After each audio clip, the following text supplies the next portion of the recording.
I just moved, which is cool, but the more important thing is Article Aftermath number 8, which I'll be discussing winged gladiator beasts because I ran out of creative juice that day and couldn't think of anything to call them. It's slightly okay. Back in the day, before things like Onslaught of the Fire Kings or Tinky, gladiator beasts were, I guess, even before Gazaris. Really, it was really just a lot of. I mean, I used a lot more spot removal in the deck. I think like Smashing Ground was actually a thing. This is before. I mean, this is before a lot of cards. Before Forbidden Lance. I mean, this is back at Gladiator Assault when Heraklinos was really the only good fusion that there was. Deck was pretty boring back then, and then we got Gazaris, and Gazaris just blew up everything, and that's why Bestiary is at 1. And then the deck became really boring. I think after that, I hate the Prisma version. I think that version is rubbish, especially without Stratus. I just don't like a Hero Lives because it costs half your life points, and it's pretty bad. But anyway, I decided to play just the Gladiator Beast version without any Fire Kings and without any Fire Fists because I wanted to go for pure Gladiator Beasts, and a lot of it is Gazaris spam. That's why I decided to use Onslaught instead of Tinkies. Tinkies can be MST. Tinky takes up back row space. It didn't waste your normal summon, so that's why I liked Onslaught of the Fire Kings. Even though I am only playing 2 targets, I'm actually playing 3 of them because they should be recycled back into your deck. It's very rare that you'll have just a buku of Fire Fist in your Gladiator Beast in your graveyard. I actually didn't talk about the strategy that much. I didn't really like this article, as my editor pointed out. I more just like talked about all the cards and what they did. I guess I did that because a lot of people don't know what Gladiator Beasts do, and that's a little weird because I didn't realize that so many people hadn't played the game as long as a lot of people have. So that's why I explained them. One thing I did forget as someone pointed out, I forgot to put a Lightning Chidori in the extra deck. I don't even know what to take out. Probably Tiger King. Let me look. Yeah, probably Tiger King because that Digusto Emerald's only in there to recycle Test Tigers. Really, I like same with Fortitude.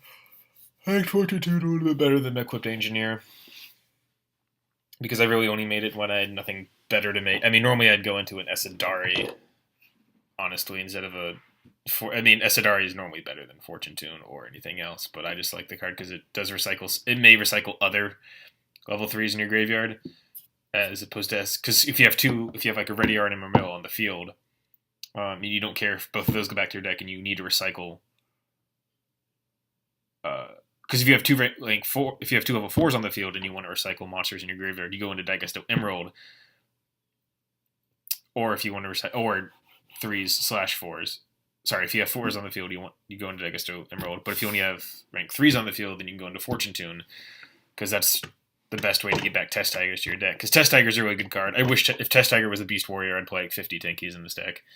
What if it was Gladiator Beast Test Tiger? That'd be cool. I'm glad Proving Ground is not a Gladiator Beast card. That would be a little insane. Then, let's talk about some of the comments. I do agree with some people. They said they don't like the Hero Lives version. Hate the Hero Lives version. Sorry. I also hate Gladiator. I used to hate Gladiator Beast more than anything else in the world because of a YCS. Long story short, I've probably told this story multiple times. I Goyoed over a Gazaris, and when I brought it back, I didn't know that it was when it was special summon at all, so I didn't pop 2 face down War Chariots, which cost me the game from there. I was doing quite well at the YCS, and then, yeah, that was kind of the tipping point. Let's read some of these comments. I don't like Foolish Burial. Kind of ran out of cards. You don't really need more neg 1s. If you need best hero in your hand. No, I don't. I'm sorry, I don't like Hero Lives. That's just personal preference, I guess. Is underestimated. I never. And maybe I'm weird, but I don't like Wabaku that much. Maybe I should put something else in it instead. Let's actually go back to this deck list that I have.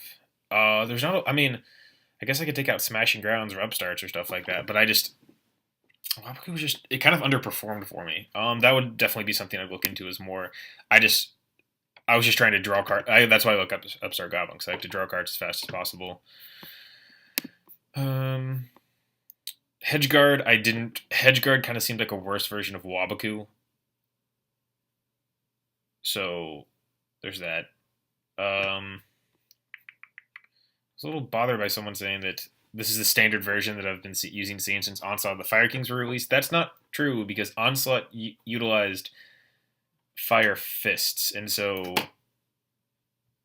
it's technically not true because Onslaught. I mean, if in pure GBs you don't use Onslaught, so that's a little bit different. Then there was discussion about Fabled that somehow appeared on my list.